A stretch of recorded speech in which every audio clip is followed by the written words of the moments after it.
你是不是也发现，我们身边的人，包括我们自己，好像越来越怕老，越来越怕生病了？你想想看，我们现在的生活，我们给车子买保险，给房子买保险，给自己的身体买了医疗险、防癌险、意外险，我们把行程表排得很满，我们拼了命地赚钱，想要给自己和家人一个安稳的未来。我们甚至每天算着卡路里，吞下一把又一把的保健食品，花大把的时间在研究怎么吃才能冻龄，怎么运动才能长寿。我们用尽了全部的力气，就想把健康和控制权死死地抓在手里。我们以为只要户头里的数字够多，只要医学技术够发达，我们就能抵挡住岁月的无情。但是在那些夜深人静、睡不着觉的夜晚，当你一个人躺在床上，听着时钟滴答滴答走的时候，你有没有静下心来，问过自己一个很深很深的问题？当生命走到最后那一天，当我们再怎么用力也留不住这口气的时候，我们到底能带走什么？其实啊，我们心底真正害怕的从来都不是死亡本身，我们害怕的是那种无法掌控的未知，我们害怕的是努力了一辈子，到最后两腿一伸时，发现自己什么都抓不住的失控感。为了一个儿子，一个孙子，为了一点点家产，我们忙到最后一刻，却从来没有为自己的心找一个可以安放的家。我们给全世界都买了保险，却唯独忘记给自己的灵魂买一份从容与自在。今天我们要来讲一个90多岁的大师身上的秘密。这个人你一定听过，他贯通三教九流，诸子百家，他就是南怀瑾老师。2012年的秋天，95岁的南老师迎来了他生命这台机器的最后时刻。那时候外头传得沸沸扬扬，有人说他入定了，有人说他闭气了，甚至有脑筋不清楚的人说他是被害死的，还有说他羽化登仙的，各种传言热闹得不得了，连太湖大学堂的门槛都要被好奇的人给踩破了。但真相到底是什么？南老师在最后那10天似死似活的状态里，到底在搞什么名堂？今天就让我们关起门来，像是家人一样，讲几句最实在的心底话。南老师用他最后的肉身给世人留下了最后一堂课。这不是一堂讲述神迹的课，而是一堂关乎你、关乎我、关乎我们每一个人生命终点站的生死大课。诸位，你们听到这里可能会觉得很奇怪，南老师这一辈子三教九流、诸子百家什么都通，被人家捧成大师，甚至当成神仙来崇拜。他见过多少达官贵人，指点过多少迷津，怎么到了生命最后的关头，竟然没有留下什么高深莫测的咒语，也没有传授什么飞天遁地的秘诀，就只剩下了平凡本色这4个字呢？哎呀，这深深的道理恰恰就藏在这4个字里头。南老师生前常常叹气，他说他不怕自己名声大，他最怕的就是你们这群学佛修道的人。那个心啊，越学越高，越学越傲慢，越来越想求那些奇奇怪怪的功能。你看现在的人去寺庙里拜拜，去道场里打坐，心里求的是什么？求发财，求升官，这还算是世俗的贪念，人之常情。可是有些学佛修行了半辈子的老生，到了70、80岁还在那里求神通，求感应，求长生不老，甚至求佛菩萨现身接引，觉得自己修得比别人好，应该要有异象发生。这简直是莫名其妙啊！这就像什么呢？就像你明明只是口渴了，需要一杯简简单单的白开水来解渴，结果你非要找一个镶满钻石的黄金杯，还要求这杯水能发出七彩的光芒，喝下去还能让你长生不老。你为了找这个黄金杯，跑遍了全世界，耗尽了家产，却忘了自己最初只是想要解渴而已。我们学佛是为了放下贪嗔痴。结果很多人学到后来，只是把对世俗名利的贪心换成了对神通和境界的贪心，把对金钱的执着换成了对功德的执着。这不叫修行，这叫换个地方继续贪。佛家《金刚经》里讲得明明白白，凡所有相，皆是虚妄。只要是有形状、有光彩，能被你感觉到的境界，通通都是幻象。你非要搞得神经兮兮，觉得自己跟别人不一样，觉得自己打坐的时候头顶上有光，这不叫开悟，这叫着魔。真正的大智慧是平淡到了极点的清醒。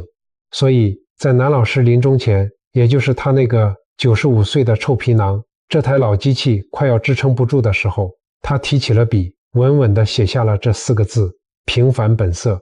这4个字现在外头挂的满大街都是，但真正看懂的人又有几个呢？禅宗祖师常说，平常心是道。什么叫平凡本色？以前有人问一位得道的赵州禅师，问他平时到底是怎么修行的，有没有什么不可告人的秘诀？禅师笑着说，我饿了就吃饭，困了就睡觉。那个人一听觉得被唬弄了，就反驳说，这算什么修行？全天下的人不都是饿了吃饭，困了睡觉吗？难道街边的乞丐也在修行吗？禅师摇摇头说，不一样哦。世间的人吃饭的时候百般挑剔，嫌菜太咸，嫌饭太硬，嘴里嚼着青菜，心里还想着公司里的千百件烦心事，一边吃饭还要一边滑手机看新闻，那颗心就像猴子一样跳来跳去。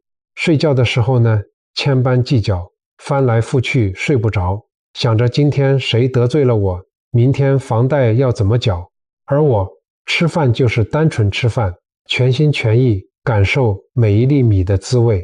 睡觉就是单纯睡觉，躺下去就万缘放下，一觉到天亮。诸位，真正的道不在深山老林里，不在腾云驾雾里，就在那个最平凡最不起眼的生活里头。你饿了好好吃饭，这是道；你困了好好睡觉，这是道；甚至你吃喝拉撒，生老病死，顺应自然的规律，里面通通都是道。南老师写下这4个字，是想用他最后的力气告诉全世界，我南怀瑾就是个普普通通的老头子，我没什么3头6臂，也没什么呼风唤雨的本事，我的一生就是吃饭、睡觉、读书、教人，偶尔骂骂人，最后我也是平凡地走。你们不要把我神化了，更不要因为我的离去而对佛法产生什么奇怪的幻想。不要因为我走了，就觉得这个世界的法灭了。水遇热变成了云，遇冷变成了冰，落下来变成了雨，最后化了，它还是水。修行修到了极点，不是变成神仙，而是褪去所有的包装，回归到那个最纯粹、最干净的平凡本色。不怕你没有神通，只怕你这辈子连一个平凡的普通人都做不好。咱们先把时间拉回到2012年的9月，那时候秋风刚起，太湖边上的芦苇都黄了。南老师已经95岁了，他常说，这身体就像一台机器，灵魂就是那个司机。机器运转了快100年，零件磨损了，齿轮松动了，本来就是自然规律。没有一台机器是可以永远不坏的。刚开始他就是个小感冒，有点咳嗽，精神稍微差了一点。你试想一下，如果今天换作是我们或者家里的长辈遇到90多岁高龄感染肺炎，家属会怎么办？大概早就慌了神，急急忙忙叫救护车送到大医院，挂点滴，吸氧气，心电图接上去，能插的管子全插上，对吧？哪怕让老人家多受一点苦，只要能多活1天也是好的。但是南老师没有。为什么？因为他看透了生命的本质，他心里明白，西医看病看的是你的形体、细胞和病毒，是用数据来衡量生命；中医看病看的是你的气血、和阴阳平衡，讲究的是调理。可是，一个真正修道的人看病，看的是什么？看的是术，看的是节气。他们懂得听从宇宙的声音，他知道这个身体的能量就像一盏油灯，油快要烧干了，火自然就要熄灭了。你非要添柴加火，只会把灯油给熬干，把灯芯给烧断，这叫油尽灯枯。这不是病，这是命，是大自然的律令。可是他身边的弟子们急啊，那是真的心急如焚。看到老师咳嗽，呼吸微弱，大家的心就像热锅上的蚂蚁，有的要去请隐士的名医来把脉，有的想要强行把他送去大医院的加护病房。南老师看着他们，无奈地笑了。他说：你们跟我学了这么多年，读了那么多经书，怎么连这点定力都没有？生老病死是强求不来的。他为什么坚决不去医院折腾？这就是现代人最需要听懂的一堂课。诸位，你要晓得，对于一个真正的修行人来说，临终那一刻的亲近与自主比什么都重要。那是灵魂要脱下这件穿了一辈子的旧衣服的关键时刻。你想想看，你一旦进了加护病房，身上插满了五颜六色的管子、胃管、尿管、呼吸器，旁边的机器日夜不停地哔哔作响，日光灯24小时亮着，医生护士为了救你，一会儿来帮你翻个身，一会儿来抽个血、压个胸。在那个兵荒马乱、充满恐惧的状态下，你那个心神怎么能安得下来？你那口要断不断的气怎么能走得顺畅？你的灵魂在那个时候就像一只受惊的鸟，到处乱撞。那时候南老师的身体虽然感觉难受，但他的意识是清清楚楚的。他就好像一个旁观者，静静地看着这个名叫南怀瑾的老头子在那里喘气，在那里咳嗽。这在佛学里叫做什么？叫做痛而不苦。痛是生理反应，神经还活着，四大元素在拉扯，当然会痛。但是苦不苦？他的心不苦，因为他根本不执着这个臭皮囊，他知道那不是真正的自己。就像是你借来的一辆车，现在车子报废了，司机只要从车里走出来就好了，司机并不会跟着车子一起报废。不过南老师慈悲，他不忍心看着身边那些跟随了几十年的弟子们那副天崩地裂、不舍崩溃的样子，最后他还是随顺了世俗的眼光，让医生来瞧瞧。医生一来，听诊器一挂，眉头皱得能夹死苍蝇，语气非常凝重地说：这是严重的肺炎啊，肺部都感染了，必须马上住院插管治疗。南老师摆摆手，非常平静地说：不搞那一套了，我自己的身体我自己清楚。也就是在那个当下，他做了一个决定，他把自己的肉身当做了一个实验室，准备用这副老骨头为世人展示一场跨越生死的巨大公案。接下来的10天发生了让医学界和修道界都震惊的事。诸位，接下来这一段话至关重要，可以说这是我们这整堂课的眼目，是把生死彻底看透的关键。如果你现在手边正在忙其他事，或者心里还在想着等一下要吃什么，我恳请你先停下来，深呼吸，给自己几分钟，专心听。后来发生的事引起了巨大的争议，争议在哪里呢？就在南老师断气之后，按照世俗医学的标准，呼吸停了，心跳没了，瞳孔放大了，这人就是死了，对吧？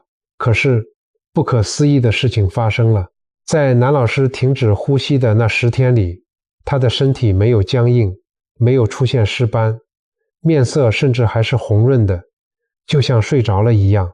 这在现代医学上叫做无法解释的奇迹，但在佛法的修行功夫里，这叫做暖相。这是一种深度的入定境界，也就是说，他外面的呼吸断了，但他体内的气脉还在运作，那个神识，也就是我们说的灵魂，还没有离开。当时外面吵成一团啊，西医专家说没生命迹象了，赶紧办后事，不要再拖了。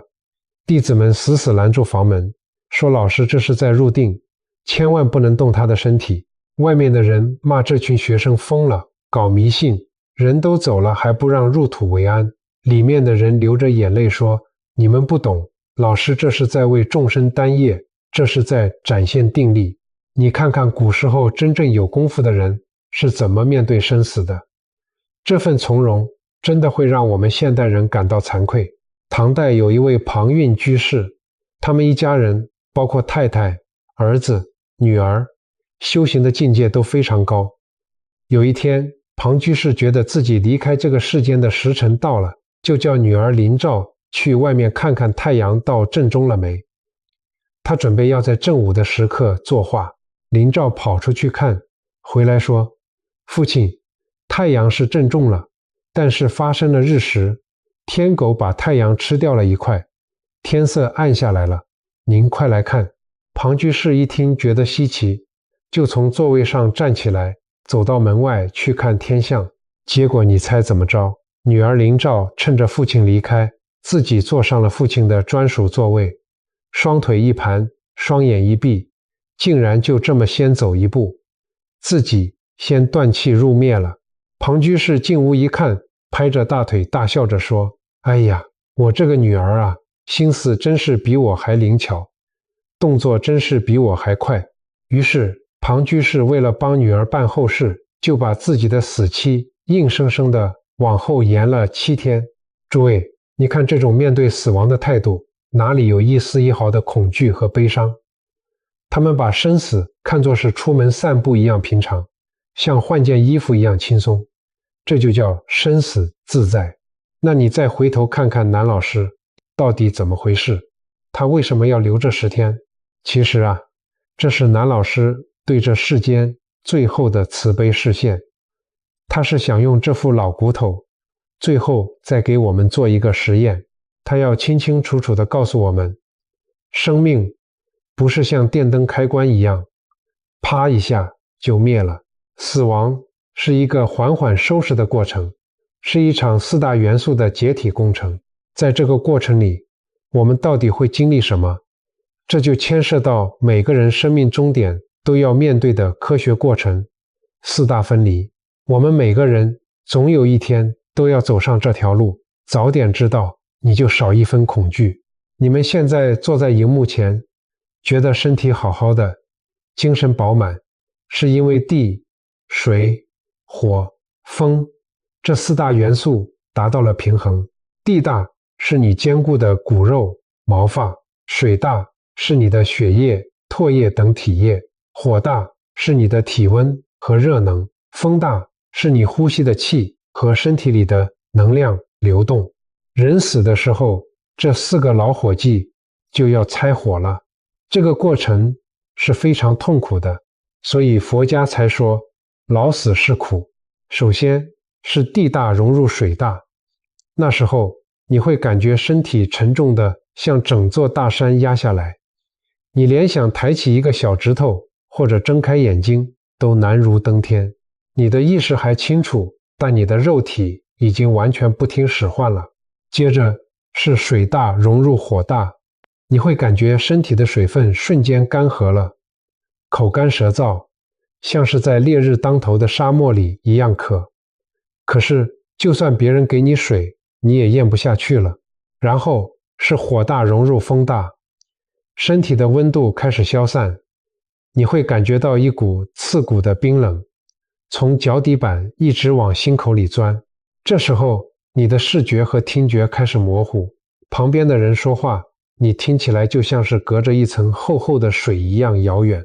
最后是风大融入意识，你的呼吸越来越困难，像是有什么东西堵在胸口，那口气出得多，进得少，最后那口气一咽就断了。但诸位，这口气断了，心电图变成一条直线了，你就以为一切都结束了吗？没有，这时候最关键的时刻才刚刚到来。佛家说，这叫明光显现。在你的神识离开身体的那一刹那之间，你会看到一道强烈无比的光，比1000个太阳还要亮，但它却异常的温和，一点都不刺眼。那不是外来的光，那是你清净自信散发出来的本有光明，是你本来面目。如果你平时有修行，有定力，在那一刻你能够不惊不怖，认出这道光，心里明白这就是我，我就是这道光，你当下就融入光中，不再受轮回之苦。这就叫生死自在，即生成就。可是我们绝大多数的凡夫俗子呢，我们平时心乱如麻，贪嗔痴慢疑五毒俱全，我们心里挂念着存折里的钱，挂念着还没成家的小孩，心里满满的都是牵挂和习气。那道强光一出来，你吓坏了，你以为是大爆炸，本能的就想躲开，想寻找一个黑暗的让你有安全感的角落。你这一躲，光没了，你就掉进了所谓的中阴身。在中阴身的状态里，你没有实体的肉身了，你只剩下一个意念，那是一种非常孤独非常无助的状态。你想去哪里，念头一动就到了。你回到家里，看到你的家人在床边痛哭，你走过去抱住他们，跟他们说话，说我还在这里，可是他们根本听不见，也感觉不到你。你看到亲戚为了争夺你的家产在吵架，你在那边气得跳脚，大喊大叫，他们也根本不知道。你就像一个在梦魇中醒不过来的人，那种无依无靠、随风飘荡的苦，比你生病插管还要痛上100倍啊！南老师最后那10天就是在给我们做榜样，他要在这地水火风要散还没散的时候做得了主，要在呼吸断掉的那一刻心不乱。他在那个定境中把这辈子讲过的法、结过的缘，在微细的意识里做最后的回向与清理，就像一个老农民临走前把粮仓里的种子再细细地撒一遍，然后拍拍身上的泥土，干干净净地离开。如果你没听懂这一段，请你一定要把影片倒回去再听一次。如果你听懂了，并且觉得这颗悬着的心终于找到了安放的地方，不再对死亡感到全然的未知与恐惧，我恳请你现在就在留言区留下这句话：生死无惧，我心已安。让这老头子知道你真的听进去了，让这份安定的力量成为你未来面对生死关头时最大的靠山。你写下这句话的当下，就是在为自己种下一颗无畏的种子。诸位，听到这里，你是不是觉得生死这门课实在太深奥、太难了，好像离我们每天柴米油盐的生活很遥远？其实不然，南老师常常叮嘱我们，你们这些学佛的人啊，打坐的时候别光想着腿痛不痛，有没有看到光，那个没有用。真正的定力要在哪里练？要在热闹场中练，要在烦恼中练，要在你每天焦头烂额的生活里练。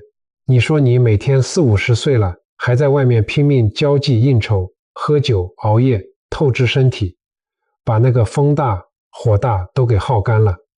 遇到一点挫折就怨天尤人，遇到一点利益就斤斤计较，等到临终的时候，你的身体就像一栋年久失修的破房子，台风一来，哗啦一下就塌了。你那个神识被重重地压在废墟底下出不来，那是直接堕落的节奏啊！所以生死自在的真功夫绝对不是等到躺在病床上才临时抱佛脚，靠的是平时一朝一夕的练习。说到平时的练习，我想起另一个非常有名的佛学故事。从前有一位老禅师，他在寺庙的院子里种了一盆非常珍贵的兰花。这位老禅师平时对这盆兰花可以说是百般呵护，每天亲自浇水除草，看着它长出翠绿的叶子，心里非常欢喜。这盆兰花就像是老禅师在世俗里的一点小爱好。有一天，老禅师要出门去讲学几天，临走前，他特地千叮咛万嘱咐，把照顾兰花的任务交给了小沙弥。小沙弥接了任务，也是战战兢兢，每天按时浇水。结果有一天，小沙弥在浇水的时候，一不小心脚下绊了一下，整个人摔了过去，把那盆珍贵的兰花连盆带花重重地摔在了地上，花盆碎了一地，兰花的根也断了，叶子也折了。小沙弥吓得脸都白了，心想这下完了，师父回来一定会大发雷霆，狠狠地责罚他。他忐忑不安地等了几天，终于等到老禅师回来了。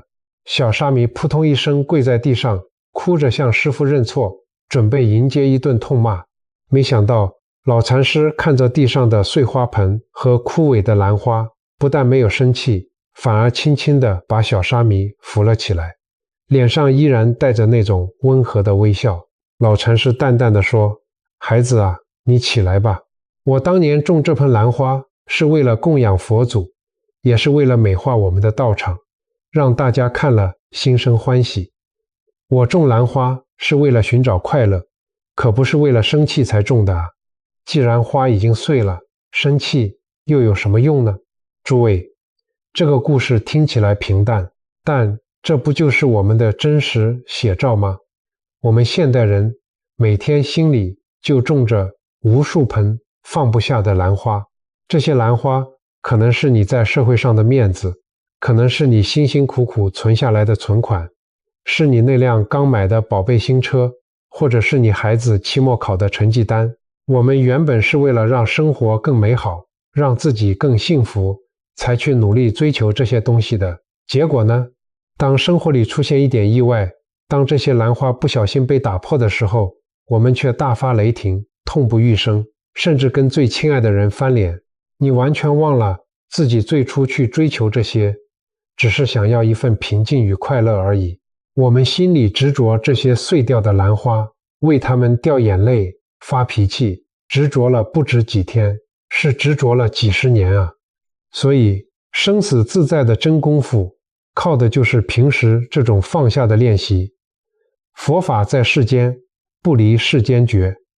今天我就教给大家3个，你看完这支影片，立刻就能做的微小行动，不用花你1分钱，只要你愿意用心。第一个练习叫做念起不随的喝水法。我们每天都会遇到无数的烦心事，对吧？开车塞车，被后面的人按喇叭，客户无理取闹的刁难，青春期的小孩顶嘴不听话。当那把无名火轰地一下烧起来的时候，或者当你滑着手机，看到别人的生活过得比你好，心里产生深深的焦虑与恐惧时，怎么办？南老师说，念头来了，我不跟他跑；痛苦来了，我不跟他跑。下次当你意识到自己快要发脾气，心跳加速，快要失控的时候，请你立刻停下手边的动作，去给自己倒一杯温水，不要一口气灌下去，慢慢的喝。在水划过喉咙的这3秒钟里，你在心里对自己说，这只是一股情绪，这只是身体的化学反应，这不是真正的我，我不跟着他跑。只要你不接招，不去火上加油，那个烦恼的念头失去了燃料，自然就散了。第2个练习，睡前3分钟的微型死亡观想。你知道吗？睡眠其实就是一场小型的死亡。我们每天晚上躺在床上，关掉灯的那一刻，就是最好练习4大分离与放下的时候。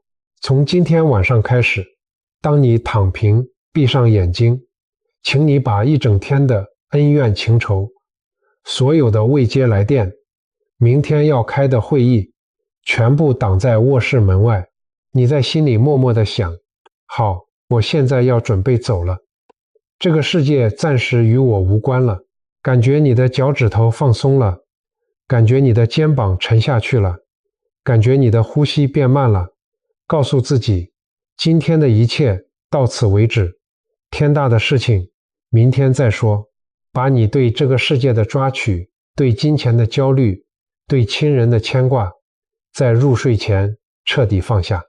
你每天晚上都能这样安心的、毫无架碍的死一次，临终那一天，你自然就知道该怎么优雅的放手，第3个练习叫做痛与苦的剥离法。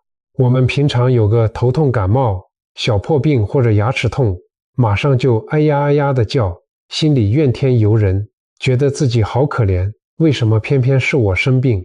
下次身体不舒服的时候，你试着像个旁观者一样退一步，看着那个痛的地方，你可以轻轻地把手放在那里，像安慰别人一样对自己的身体说：我知道你在痛，辛苦你了，谢谢你陪了这么多年，但是我的心不跟着你一起受苦。